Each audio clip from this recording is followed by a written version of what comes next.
প্রতিটা মানুষ মালাকুল মাউতকে দেখতে পায়। আপনিও দেখবেন, আমিও দেখব।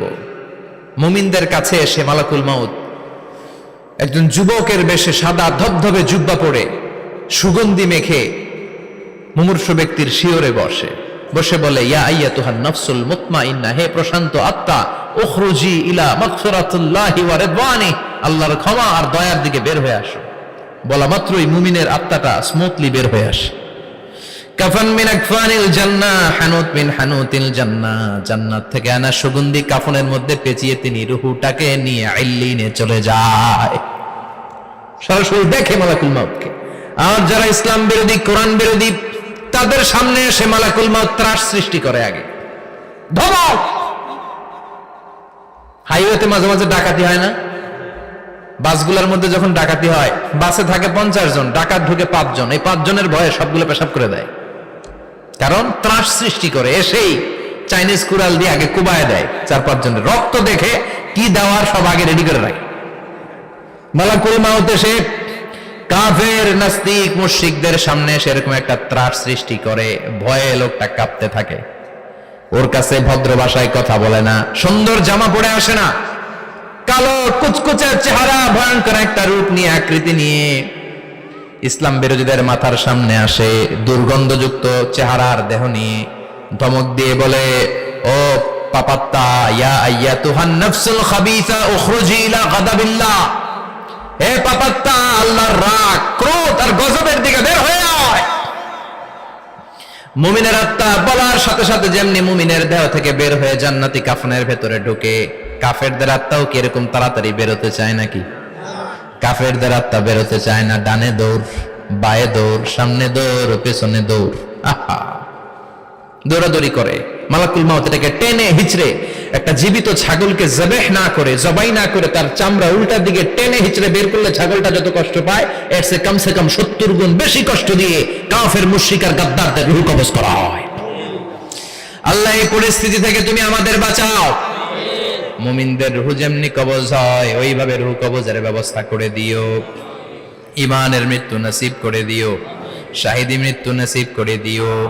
আমাকে শহীদ করে সেই মিছিলে শামিল করে নিও, যে মিছিলের নেতা মীর হামজা, খোবায়েবে খাব্বাব, আল্লাহর কাছে ছিল অতি প্রিয়, শামিল করে নিও। আমাকে শহীদ করে সেই মিছিলে শামিল করে নিও। পড়েন আমিন। আর জোরে পড়েন আমিন। তার মানে বিমান দুর্ঘটনায় হোক, কিংবা লঞ্চ ডুবিতে হোক, কিংবা আগুনে পড়ে হোক, কিংবা আত্মঘাতী হামলায় হোক, যে যেখানেই মারা যায়, কবরের 3টা প্রশ্ন তার জন্য আছে না নাই? ইসলাম বিরোধীদের জন্য প্রশ্ন 3টা, আপনারা যারা মুমিন তাদের জন্য 4টা, আপনাদের জন্য একটা বেশি। আলহামদুলিল্লাহ কোন? কবরে এসে প্রথম প্রশ্ন করবে মুনকার নাকির যখন চলে আসবে, 40 কদম যখন আত্মীয় স্বজনরা লাশটাকে কবরের মধ্যে দিয়ে 40 কদম চলে যায়, তখনই ফেরেশতা চলে আসে। আহা, শেষ, সব শেষ। এসে পরীক্ষা শুরু। মার রব্বুক, তোর রবের নাম কি? চিল্লায় বলেন, আমাদের রবের নাম কি? আমরা বলবো রব্বি আল্লাহ, আল্লাহ আমারে রব। দমে দমে তনু মনে তারি অনুভব। পড়েন, আল্লাহ আমারে রব। তোমার দুনিয়াতে আমি যেদিকে তাকাই, অথই নিয়ামতে ডুবে আছি সবাই। পাখপাখালির গানে শুনি তাসবিহ কল রব, তাসবিহ কল রব, আল্লাহ আমারে রব। প্রথম প্রশ্ন, তোমার রব কে? আমরা বলবো আমাদের রব আল্লাহ। দ্বিতীয় প্রশ্ন, ওমা দীনুক, তোমার ধর্মের নাম কি? আমরা কি বলবো? তৃতীয় প্রশ্ন, বিশ্বনবীর চেহারা দেখিয়ে বলা হবে আতারিফু হাদার রাজুল, এই লোকটারে চিনো নাকি? আমরা বলবো চিনি, আমাদের প্রাণের নবী, ঠিক কি না?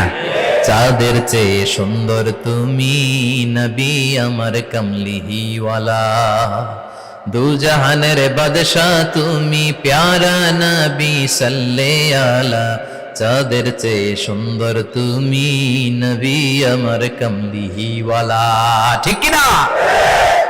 তিনটা প্রশ্নের যথাযথ উত্তর যখন দিয়ে দিলেন, আপনার জন্য অতিরিক্ত আরেকটা প্রশ্ন করা হবে, ওয়ামা ইলমুক, তোমার নলেজ কি? তিনটা প্রশ্নের উত্তর যে তুমি করতে পারলা, কিভাবে পারলা, কেমনে জানলা? নকল করে বলছো নাকি জেনে বুঝে আসছো? নকল হয় না? এখন তো পরীক্ষা চলতেছে বোধহয়। কি পরীক্ষা? এসএসসি পরীক্ষা। নকল হয়? কৃষ্ণপুরে নকল নাই না? এখন মনে হয় এগুলো একটু কমছে। একটা সময় ছিল অনেক নকল হইতো। পাঞ্জাবের ভিতরে নকল, পকেটে নকল, টুপির ভিতরে নকল, মৌজার ভিতরেও নকল, এমনকি মেয়েরাও নকল করে পরীক্ষার হলে আসে না নাই? স্কেলের মধ্যে লিখে নিয়ে যায়, হাতের মধ্যে লিখে নিয়ে যায়, ওড়নায় লিখে নিয়ে যায়, কাপড়ে লিখে নিয়ে যায়, আসে না নাই? ফেরেশতারা বলবে নকল করছো নাকি? কেমনে জানলা? তিনটা প্রশ্নের উত্তর তুমি কেমনে বললা? আল্লাহ তোমার রব, ইসলাম তোমার ধর্ম, এই লোকটা বিশ্বনবী, কেমনে চিনলা? আপনাকে তখন বলতে হবে আমি কোরআন থেকে শিখেছি, আমি হাদিস থেকে শিখেছি, আমি ইসলাম জেনে বুঝে মেনেছি, আমি আন্দাজে কোথাও ঘুরি নাই। চিল্লা এখন ঠিক কিনা? আপনাকে বলতে হবে, এজন্য শিখতে হবে, প্রতিনিয়ত ইসলাম সম্পর্কে জানতে হবে, আখের গোছাতে হবে, জীবনটাকে আলোকিত করতে হবে। চিল্লায় বলেন ঠিক কিনা? চারটা প্রশ্নই যখন হয়ে গেল, ফেরেশতারা বলবে আহলান ওয়া সাহলান ওয়া মারহাবান বিক, খোশামদেদ, কংগ্রাচুলেশন, খোশামদেদ, কংগ্রাচুলেশন, সব প্রশ্নের উত্তর তুমি পেরেছো। ফায়ুফসাহু লাহু কবরুহু ৭০ যিরান, আপনার কবরটারে ৭০ হাত লম্বা করে দেয়া হবে। ওয়া ইফতাহু লাহু বাবুন ইলাল জান্নাহ, আপনার কবর থেকে জান্নাতের দিকে দরজা খুলে দেয়া হবে। ওয়া ইউলবাসু মিন লিবাসি আহলিল জান্নাহ, জান্নাতের দুইটা রেশমি কাপড়ের পোশাক এনে আপনারে পরিয়ে দেয়া হবে।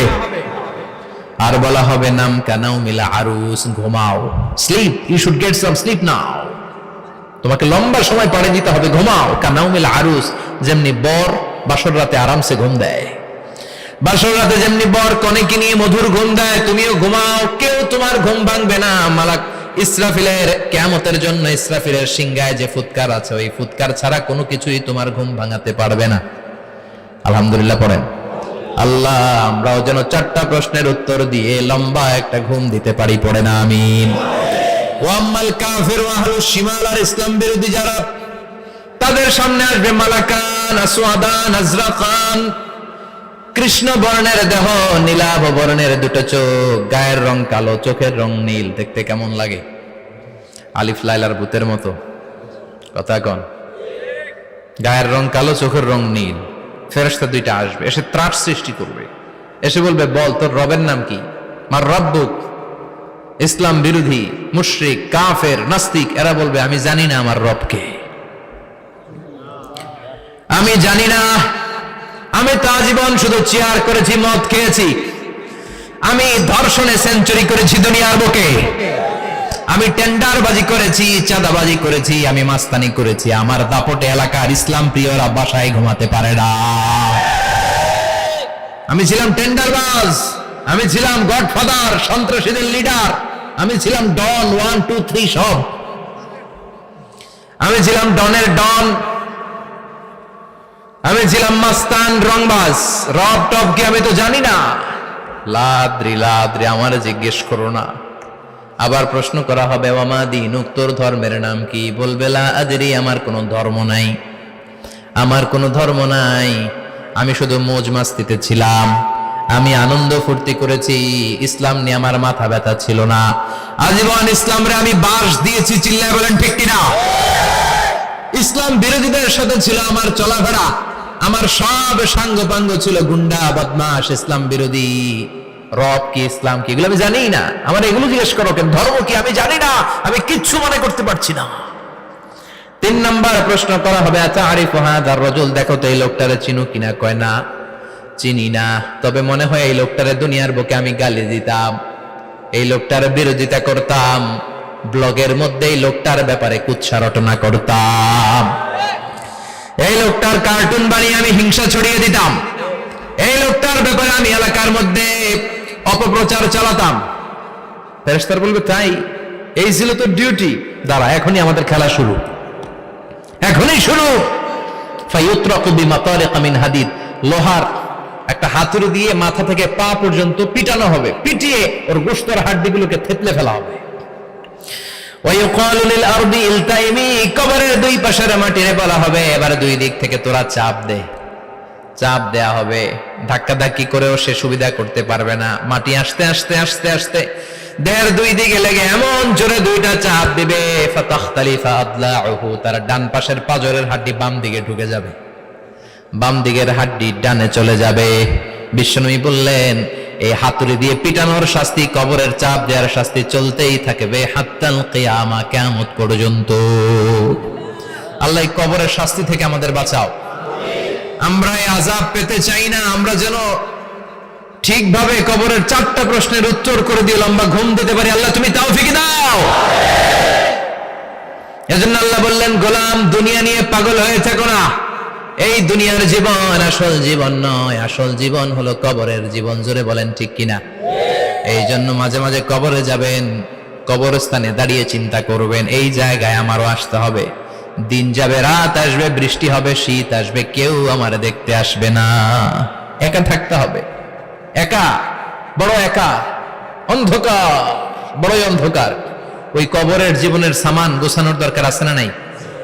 ওই কবরে সুখে শান্তিতে থাকতে চাইলে নামাজ পড়ার দরকার আছে না নাই? কোরআন পড়ার দরকার আছে না নাই?